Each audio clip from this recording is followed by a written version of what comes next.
Good morning all of you. मैं मिर्जा निगार। कैसे हैं आप लोग? चलिए आज हम लोग क्लास 8 में भूगोल पढ़ेंगे। क्लास 8 का भूगोल पार्ट 2 पढ़ते हैं। पार्ट 2 का क्या नाम है? भूमि, मृदा, जल, प्राकृतिक वनस्पति, वन्य जीवन, संसाधन। बहुत लंबा नाम है, तो इस पार्ट का काफ़ी लंबा नाम है, इसे हम एक एक पार्ट में पढ़ेंगे। तो चलिए हम लोग शुरू करते हैं। सबसे पहले हम भूमि पर आते हैं कि भूमि क्या होती है। जैसा कि हम सभी जानते हैं कि हमारे पृथ्वी पर 3 भाग पर जल होता है। हमारी पृथ्वी पर जो 3 भाग होते हैं, यानी कि 1/3 भाग पर जल है, सिर्फ एक ही भाग है जो स्थल होता है, उस पर जीवन है। लेकिन उसमें भी पूर्ण रूप से पूरे भाग पर जीवन नहीं है। क्यों?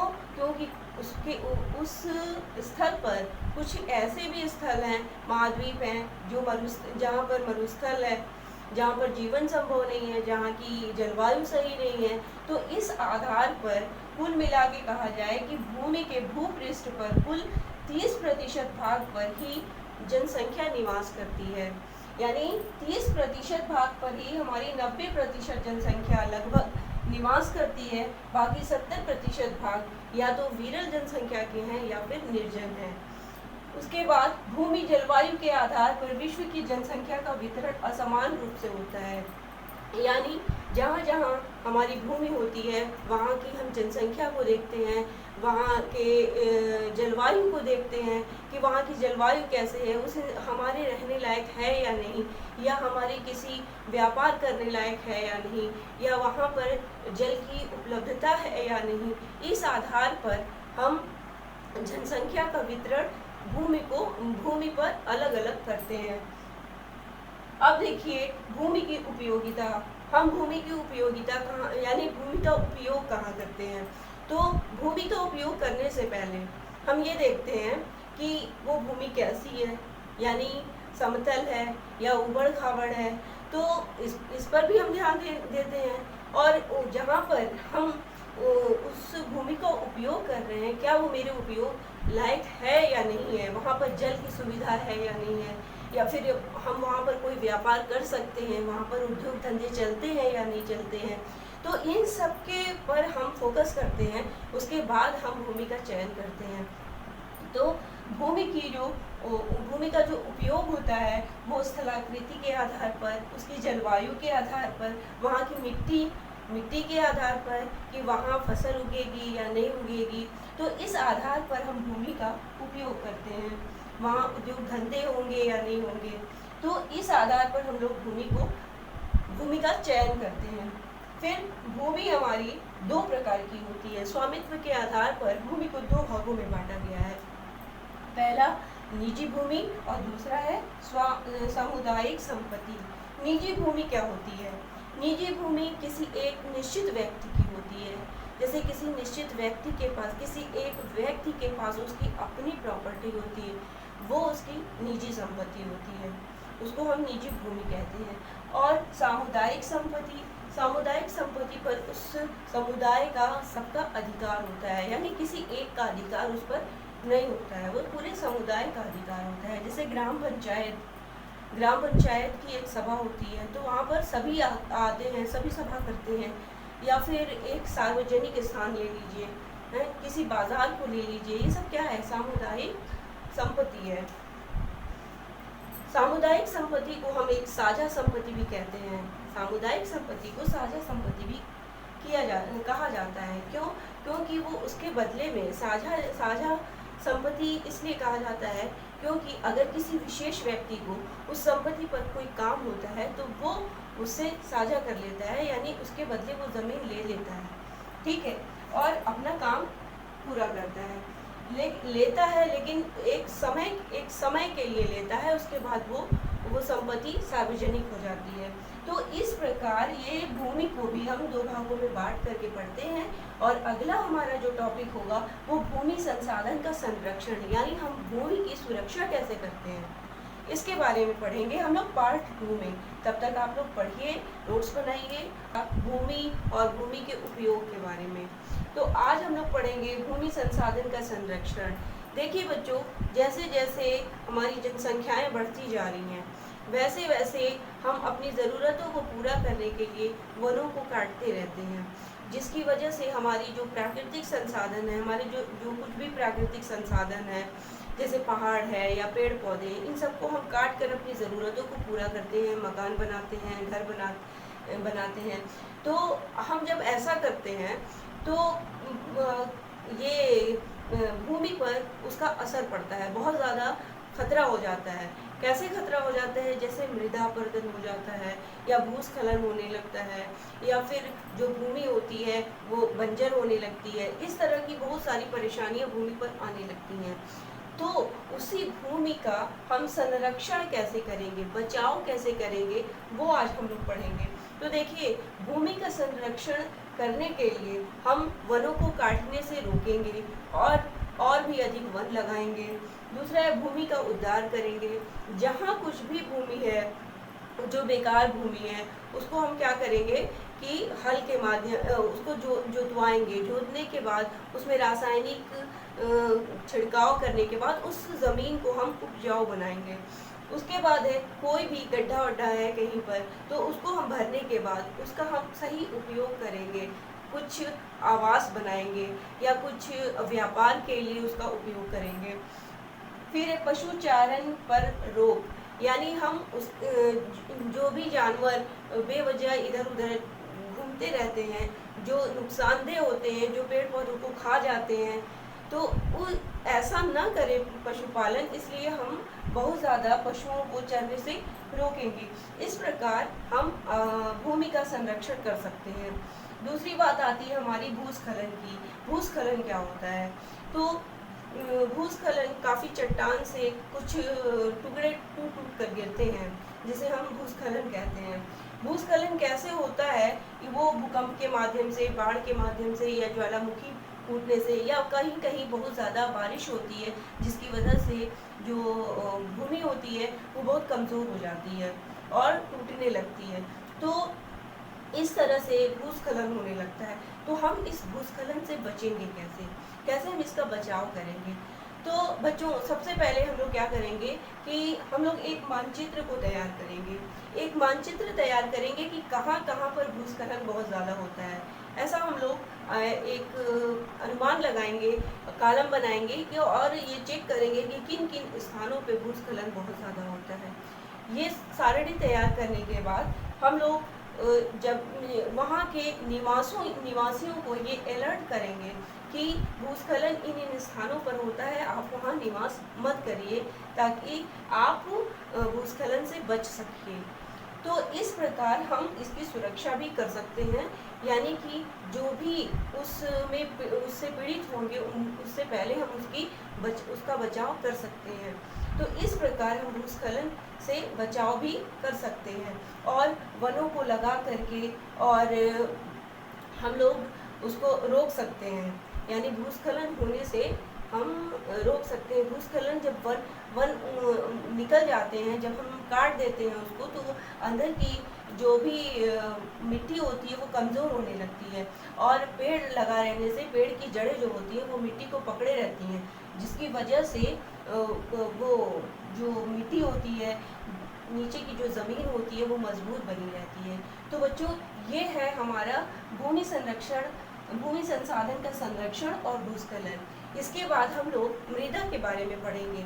मृदा के बारे में हम लोग पार्ट 3 में पढ़ेंगे, मृदा के बारे में पढ़ेंगे। इससे पहले की वीडियो में पार्ट 2 में हमने आपको बताया था कि मृदा संरक्षण क्या होता है, मृदा का संरक्षण हम कैसे करेंगे। तो चलिए आज हम लोग शुरू करते हैं। मृदा क्या होता है? मृदा मिट्टी को कहा जाता है। तो पृथ्वी की सतह का सबसे ऊपरी भाग जो दानेदार कणों से बना होता है, उसकी पतली परत के आवरण को हम मृदा कहते हैं। यानी जो ऊपरी परत होती है, पृथ्वी की सबसे ऊपरी परत जिस पर दानेदार कण होते हैं, उनकी पतली आवरण को हम मृदा कहते हैं। मृदा का संरक्षण देखते हैं कि मृदा की संरचना कैसे होती है।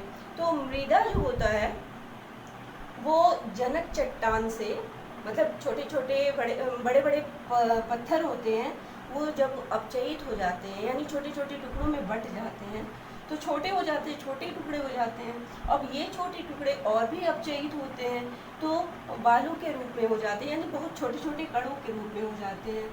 बहुत छोटे छोटे कण बालू गाद क्ले के साथ, मतलब इस तरह के मतलब छोटे छोटे कण हो जाते हैं ये, इसलिए इन कणों को हम उपमृदा कहते हैं। और जब यही कण ह्यूमस और वनस्पति के साथ होते हैं तो मृदा कहलाते हैं। यानी जब हमारी पृथ्वी पर पौधों के रूप में उग जाते हैं, यानी पृथ्वी के सतह पर आ जाते हैं, तो ऊपरी मृदा कहलाते हैं। ह्यूमस क्या होता है? ह्यूमस यानी जो मिट्टी की उर्वरक शक्ति को बढ़ाते हैं, उसको ह्यूमस कहते हैं। तो जब इनकी मिट्टी की उर्वरक शक्ति बढ़ जाती है तो ये पौधे उगाते हैं बाहर। अब देखिए, मृदा को प्रभावित करने वाले कुछ कारक होते हैं। किन किन कारणों से हमारी जो मिट्टी होती है वो प्रभावित होती है? तो देखिए, जनक, शैल, रंग गठन, खनिज मात्रा, यानी इन सब के आधार पर, खनिज के आधार पर, मात्रा के आधार पर, इनके रंगों के आधार पर ये प्रभावित होते हैं। इसके बाद है कि जब मृदा ढाल से नीचे आती है तो एक जगह संचयित हो जाती है, एक जगह रुकने लगती है। यानी एक जगह जब इकट्ठा होती है तो उसके आधार पर उस पर क्या प्रभाव पड़ता है, उस मिट्टी पर क्या प्रभाव पड़ता है, यानी कि संचय होने से उस मिट्टी पर क्या प्रभाव पड़ता है। फिर है मृदा वनस्पति जात, प्राणी जात, सूक्ष्म जीव, ह्यूमस निर्माण की दर को प्रभावित करता है। यानी जो ये मिट्टी होती है, वनस्पति जाति यानी वनस्पतियों के कारण या मनुष्यों के कारण जो छोटे छोटे सूक्ष्म जीव होते हैं, उन सब के निर्माण से भी जो मिट्टी होती है वो प्रभावित होती है। इसके बाद है समय मृदा परिच्छेदिका की मोटाई को निश्चित करता है। यानी ये समय के आधार पर जो मिट्टी होती है, इसकी मोटाई क्या है, इसकी लंबाई क्या है, इसकी गहराई क्या है, इसके आधार पर भी ये मृदा प्रभावित होते हैं।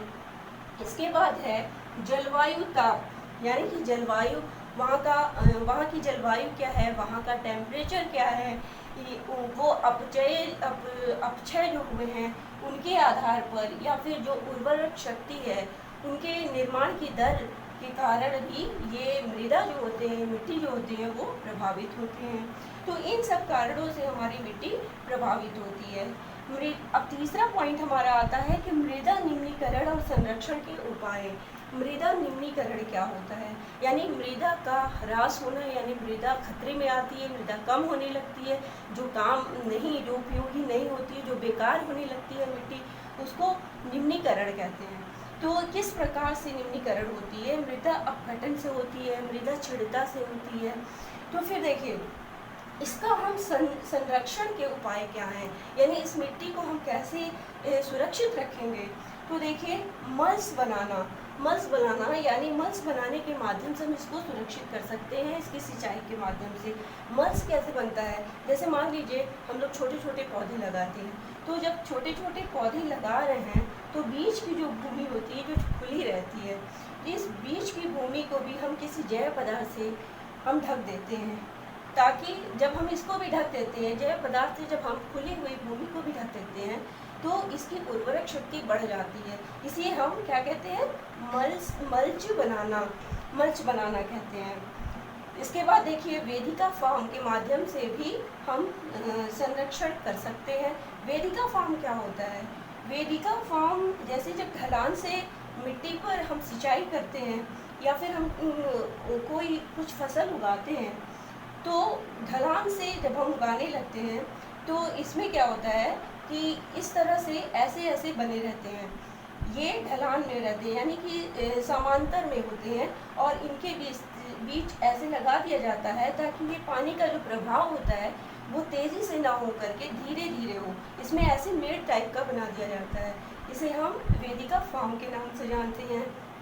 समोच्च रेखीय जुताई के माध्यम से, समोच्च रेखी की जुताई क्या होती है?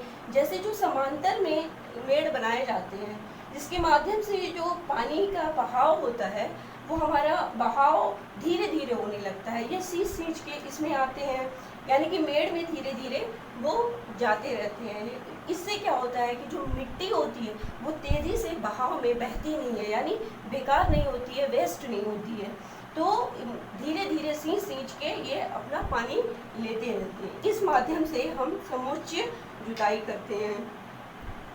रक्षक मेखला क्या होता है? रक्षक मेखला के माध्यम से भी हम अपनी मृदा को संरक्षित कर सकते हैं। कैसे? देखिए, रक्षक मेखला क्या होता है? यानी रक्षक मेखला उसको हम कह सकते हैं, जैसे मान लीजिए कि हम एक कतार में जब पेड़ लगाते हैं तो उस कतार में पेड़ लगाते हैं तो वो हवा के बहाव को रोकने का काम करता है रक्षक मेखला, यानी पवन गति रोकने का काम करता है। जब हम एक कतार में लगाने लगते हैं, एक लाइन से जब हम पेड़ लगाते हैं तो किसी एक साइड में हवा बहती है, तो वो हवा के बहाव को रोकने के लिए हम रक्षक मेखला का प्रयोग करते हैं। यानी कि एक कतार में पेड़ लगाना रक्षक मेखला कहलाता है। फिर हमारा पांचवा है समुच्च रेखीय रोधिकाएं। समुच्च रेखीय रोधिकाएं के माध्यम से भी हम संरक्षण कर सकते हैं। कैसे कर सकते हैं? देखिए, हम जानते हैं कि समांतर में खेती होती है। जब हम समांतर में खेती करते हैं, समांतर रेखाओं के हिसाब से जब हम खेती करने लगते हैं इस तरीके से, तो होता क्या है कि इन मेड़ों के ऊपर हम कुछ बड़े बड़े कुछ ऐसी चीज़ें रख देते हैं जो कण के माध्यम से, या पत्थर होते हैं, पत्थरों के, या फिर गाढ़ी मिट्टी, मोटी मिट्टी, ये सब से हम इस मेड़ को मोटा कर देते हैं, जिसके कारण ये जो पानी का बहाव होता है वो इनके बीच में गड्ढे हो जाते हैं जिसमें पानी रुक जाता है, यानी एक खाई टाइप का बन जाता है। और इस खाई टाइप का हो जाता है तो धीरे धीरे पानी इसमें सींचता रहता है। इस माध्यम से भी हम सिंचाई करते हैं तो जो हमारी मृदा है, जो मिट्टी है, वो नुकसान नहीं होती है, वो धीरे धीरे अपनी जगह पर ही रहती है और उपयोगी बनती है। तो इस माध्यम से हम संरक्षण के उपाय कर सकते हैं मृदा के। इसके बाद हम लोग अगला टॉपिक जो पढ़ेंगे वो हम लोग पढ़ेंगे जल के बारे में। जल के बारे में हम लोग अगला टॉपिक पढ़ेंगे, वो हम लोग पार्ट 4 में पढ़ते हैं। 4 पार्ट में हम लोग पढ़ेंगे जल क्या होता है। जल के बारे में जो कुछ भी हम पढ़ेंगे वो हम लोग पार्ट 4 में पढ़ेंगे। तब तक आप लोग पढ़िए, फिगर बनाइए, नोट्स तैयार किए। जल के बारे में पढ़ेंगे तो जल के बारे में आप क्या जानते हैं? जल सबके लिए आवश्यक होता है, बहुत ज़रूरी होता है जल। क्यों? क्योंकि जल से सारे हमारे आवश्यक काम होते हैं, जल ही जीवन होता है। तो जल जो होता है हमारी पृथ्वी पर लगभग 3/4 भाग पर फैल जाता है जल, लेकिन 3/4 भाग पर पाया तो जाता है, लेकिन ये सारे जल हमारे उपयोग में नहीं आते हैं। जो सागरों महासागरों में होते हैं वो लवणीय जल होते हैं, जिसका मनुष्य उपयोग नहीं करता है। सिर्फ 2.7% भाग जो जल होते हैं वही मानव के उपयोग में होते हैं। उसमें से भी 70% भाग जो होते हैं वो बर्फ की चादरों से ढके होते हैं, यानी बर्फ की चादरों से, बर्फ के हिमालयों से वो ढके हुए होते हैं, वो पर्वतीय क्षेत्रों में होते हैं, हम वहाँ तक नहीं पहुँच पाते हैं। तो जैसे ग्रीनलैंड है, अटलांटिका है, इन सब प्रदेशों में बर्फ़ की चादरें, जितने भी पर्वतीय क्षेत्र हैं वहाँ पर जो बर्फ़ से ढकी रहती हैं, जहाँ पर बर्फ़ गिरता रहता है, तो उन सब जगहों पर 70% जल चला जाता है। बाकी सिर्फ 1% जल होता है जिसका मनुष्य सही तौर पर उपयोग कर पाता है। तो अब उस जल का उपयोग मनुष्य कैसे करता है? नदियों के माध्यम से, झीलों के माध्यम से, या फिर जलवायु में जो जलवाष्प है उसके माध्यम से, वर्षा के माध्यम से। इस तरीके से मनुष्य जो होता है वो जल को प्राप्त करता है। अब जल जो होते हैं हमारे 2 प्रकार के होते हैं, लवणीय जल और अलवणीय जल। लवणीय जल क्या होता है? जिसमें लवण प्राप्त होते हैं। ये सारे जल जो होते हैं वो महासागर, समुद्र इत्यादि वहाँ पर मिलते हैं। और अलवणीय जल जिसमें लवण प्राप्त नहीं होते हैं, नदियों, झीलों के माध्यम से, जलवाष्प के माध्यम से हमें मिलते हैं, वर्षा के माध्यम से हमें मिलते हैं। तो इसी अलवणीय जल मनुष्य के लिए उपयोगी होता है। अब देखिए कि जल चक्र क्या होता है। जैसे जल का वाष्पित होना, वाष्प बन करके ऊपर उड़ना, और फिर वर्षा के माध्यम से नीचे आना, पुनः जल का रूप लेना। तो ये जो हमारी प्रक्रियाएं चलती रहती हैं, जल, जल से वाष्पन, वाष्पन से वर्षा, वर्षा से पुनः जल में, ये जो प्रक्रिया होती है उसको हम जल चक्र कहते हैं। फिर जल का उपयोग, जल का उपयोग कहाँ होता है? जल का उपयोग बहुत जगह होता है, हर जगह होता है। पानी पीने के काम आता है, नहाने के काम आता है, खाना बनाने के काम आता है, कपड़ा धोने के काम आता है, बहुत सारे उपयोग होते हैं जल के। तो बहुत आवश्यक जगहों पर भी जल का उपयोग किया जाता है, उद्योग धंधों में किया जाता है, कल कारखानों में किया जाता है। तो बहुत सारे उपयोग होते हैं जल के। जल की उपलब्धता की समस्याएं भी बहुत होती हैं। कुछ ऐसे प्रदेश हैं जहाँ पर जल का सही उपयोग न करने से जल की समस्याएं हो जाती हैं। जैसे आपका अफ्रीका को ले लीजिए, उत्तरी अमेरिका है, एशिया है, इन सब जगहों पर जल की कमी हो जाती है। तो और जल की समस्याएं बढ़ जाती हैं वहाँ पर। तो ये सब ऐसी जगह है जहाँ पर जल की उपलब्धता बहुत कम मात्रा में मिलता है जल। उसके बाद जल संसाधन का संरक्षण, यानी हम जल को संरक्षित कैसे करेंगे, किन किन कारणों से हम जल को सुरक्षित रख सकते हैं। तो चलिए, तो पहला है कि जल संग्रहण, यानी जल का संग्रहण करके, जैसे वर्षा हो रही है तो हम छत पर कोई ऐसा चीज़ रख दें जिससे जल इकट्ठा हो जाए। तो वर्षा के माध्यम से जल इकट्ठा होता है, उसको हम कहीं उपयोग कर लें, जैसे पेड़ पौधे में डाल दें, या इस तरह से हम जल को इकट्ठा करके और उसका हम उपयोग कर लें। फिर उसके बाद है नदियों को पक्का करके, जैसे नदियाँ बहती हैं तो नदियों के माध्यम से कुछ पानी होते हैं जो रिस लेते हैं नदियाँ अपनी मिट्टी के माध्यम से। तो यदि नदियों को पक्का कर दिया जाए तो वो रिसेंगी नहीं, बल्कि वो अपनी जगह पर चली जाएंगी। उसके बाद है ड्रिप या टपकन विधि के द्वारा। ड्रिप क्या होता है? ड्रिप या टपकन विधि मतलब ये नल के माध्यम से, जैसे नल में टोटी लगा दिया गया, कोई पाइप लगा दिया गया और वो पाइप सीधा जहाँ खेत है, जहाँ उपयोग करना है, वहाँ पर ले जाया गया। तो पाइप के माध्यम से सीधे जहाँ उपयोग हो रहा है वो चीज़, जहाँ पर जल का उपयोग चाहिए वहाँ पर उपयोग किया जा रहा है, तो उस विधि को हम ड्रिप कहते हैं। या टपकन विधि, यानी डायरेक्ट टोटी वहाँ जा करके उसका उपयोग करना कम खर्च करके, यानी जितना जल की उपयोगिता हमको है, जितना हमको उपयोग है, हम उतना ही खर्च करें।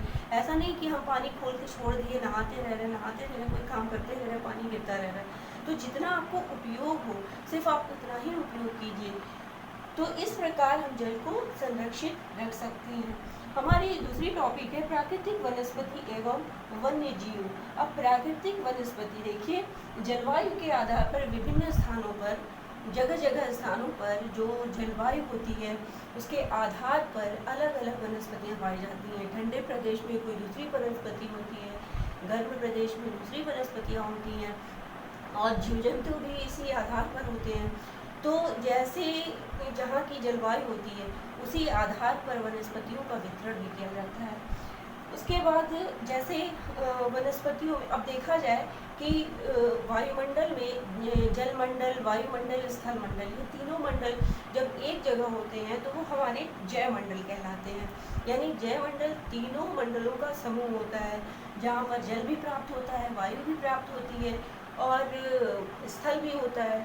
तो ऐसा क्षेत्र जहाँ पर तीनों प्राप्त होती है, तीनों क्षेत्र मिले होते हैं, उनको हम जैवमंडल कहते हैं। जहाँ पर जीवधारी भी होते हैं, वनस्पतियाँ भी होती हैं, जीव जंतु भी होते हैं, सभी मिले होते हैं, सभी एक साथ परस्पर रह कर क्रिया करते हैं, यानी एक दूसरे पर आधारित होते हैं, एक दूसरे पर निर्भर होते हैं। तो ऐसे क्षेत्र जहाँ के जीवधारी और पेड़ पौधे एक दूसरे पर आश्रित होते हैं, तो और उनके परस्पर क्रिया को, उनके संबंध को हम क्या कहते हैं? पारितंत्र कहते हैं। यानी ऐसा तंत्र जहाँ समस्त जीवधारी पेड़ पौधे परस्पर क्रिया करते हैं और उससे संबंधित क्रिया करते हैं, उसे हम पारितंत्र कहते हैं। अब देखिए वनस्पतियों से हमें लाभ क्या होता है? बहुत सारे लाभ होते हैं वनस्पतियों से। वनस्पतियों से हमें लकड़ी मिलती है, फल फूल मिलता है, सब्जियां मिलती हैं, और बहुत मुख्य चीज़ जो है वो हमारी वायु होती है, जो हमें शुद्ध मिलती है, ऑक्सीजन गैस मिलती है। फिर कीटों से भी हमें बहुत सारे लाभ मिलते हैं। जैसे कीटों से मान लीजिए मधुमक्खी है तो उससे हमें शहद प्राप्त होता है। तो और भी सारे कीट हैं जो छोटे छोटे कीट पतंगों को खाते हैं, जिससे हमारा जो वातावरण होता है वो शुद्ध होता है। फिर गिद्ध है, मृत जीवों को खा करके प्रदूषण को रोकता है। तो इस प्रकार सभी जीव जंतु और पेड़ पौधे जो होते हैं वो हमारे लिए लाभदायक होते हैं। फिर प्राकृतिक वनस्पतियों का वितरण। प्राकृतिक वनस्पतियों का वितरण तापमान और आर्द्रता के आधार पर किया जाता है।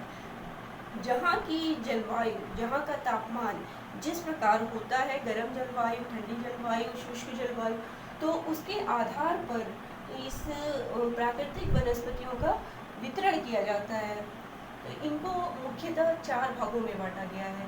वन, जिसको हम वृक्ष कहते हैं, घास स्थल, झाड़ियाँ और टुंड्रा प्रदेश क्षेत्र के पेड़ पौधे। तो यानी हम कह सकते हैं पर्वतीय क्षेत्र के पौधे। तो वन कहाँ पाए जाते हैं? जहाँ पर विशाल वर्षा होती है, बहुत ज़्यादा वर्षा होती है, वहाँ के पेड़ बड़े बड़े होते हैं, मोटे मोटे होते हैं, तो उसको हम वृक्ष कहते हैं, वन कहते हैं। घास स्थल, जहाँ पर सामान्य वर्षा होती है वहाँ पर घास स्थल होता है, घास पाए जाते हैं। झाड़ियाँ, जहाँ पर वर्षा की मात्रा थोड़ी कम होने लगती है, यानी वहाँ पर वाष्पोत्सर्जन कम होने लगता है, तो वो छोटे पौधे रह जाते हैं, बड़े नहीं हो पाते हैं, सिर्फ एक झाड़ी टाइप के पौधे बन के रह जाते हैं, वो ज़्यादा बड़े नहीं हो पाते, उनको हम झाड़ियाँ कहते हैं।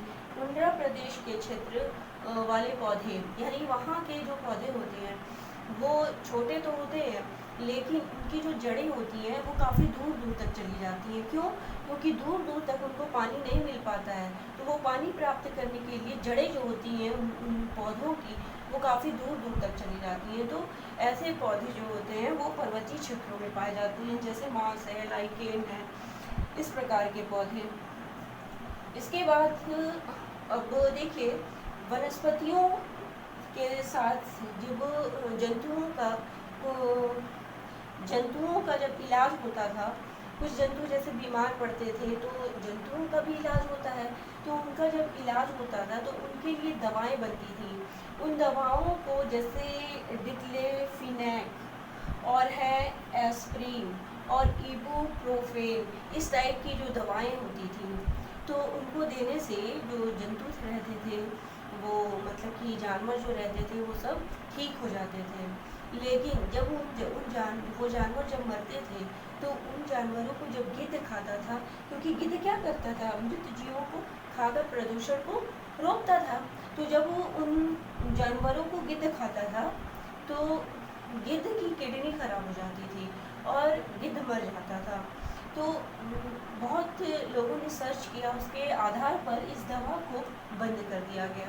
ये 3 दवाएं थी, इसका जो पहले उपयोग होता था, लेकिन अब इन दवाओं को बंद कर दिया गया और उसके बाद जो गिद्ध की प्रजातियां हैं उनका प्रजनन करने की कोशिश की गई। इसके बाद हम लोग पढ़ेंगे कि ये वनस्पतियों का हम संरक्षण कैसे करेंगे, यानी इन वनस्पतियों का संरक्षण कैसे किया जाएगा।